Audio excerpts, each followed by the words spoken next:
percentage of people that think your real name is Rudy? Your first name. 100%. What do you tell them? It's Daniel. My mother would call me Daniel. She's the only one allowed. That's it. You could argue, Paul Hornung, Joe Montana, the Four Horsemen, right, that you might be the most famous Notre Dame football player. Agree or disagree? And not that you're happy with it, but it well, might it's not be. that I'm happy with it, but it is true. When they mention Notre Dame, they think of Rudy. When you say Rudy, you think of Notre Dame. That's because of the movie, of course. So that's why it works. Last time you saw the movie, and did you cry? I get very emotional now because now I look at the movie outside of the business. I look at the journey of Sean Astin and what he has portrayed in the movie. It really works because I do cry.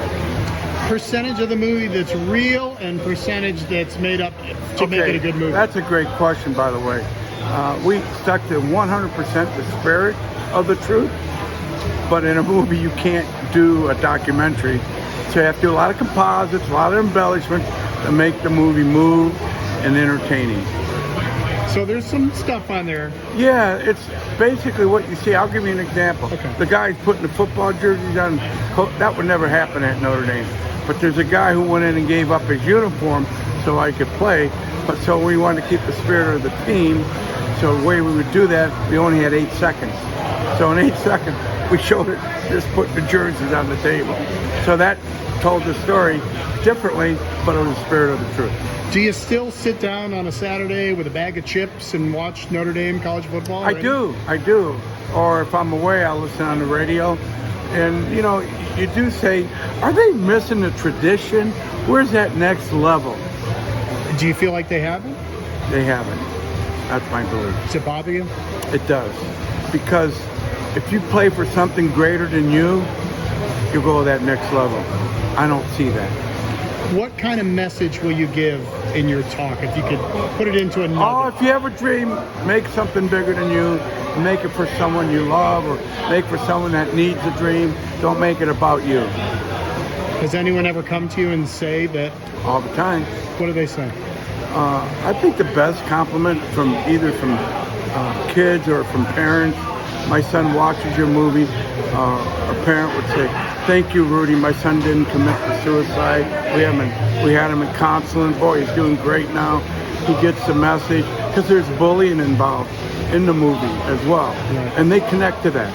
Then I had the late Kobe Bryant, who came up to me at a basketball game, LA basketball game. He says, "The reason why I'm Kobe is because of your film, Rudy." I said, "Why? How's that?" He says, "It taught me a very valuable lesson. To get better, philosophy, get better each day, be consistent with that, and where would you be 20 years from now if you kept consistent with getting better?" He said, "That's what I did, Rudy, and that's the message I got from your movie. Very simple, very powerful, but it works." How'd that make you feel?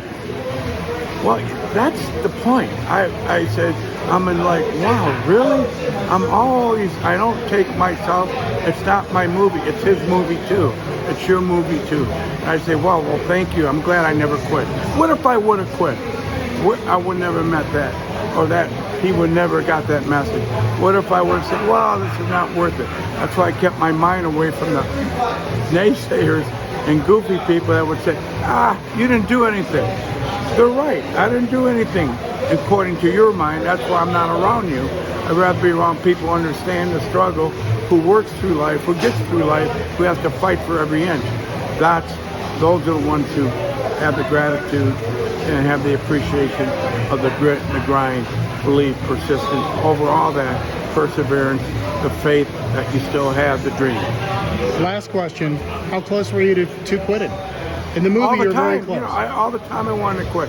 Mentors, coaches, and friends you need around. And maybe one, maybe two, doesn't matter. As long as the person keeps you going. For an example, I'm walking off the field at Notre Dame, I was ready to quit. It hurt so bad.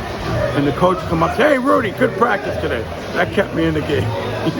Or you get in the locker room, a teammate would say, "Hey, man, we're out here busting our butts, and you're busting your butt, but you'll never play, but thanks for coming out." Little things like that kept you going.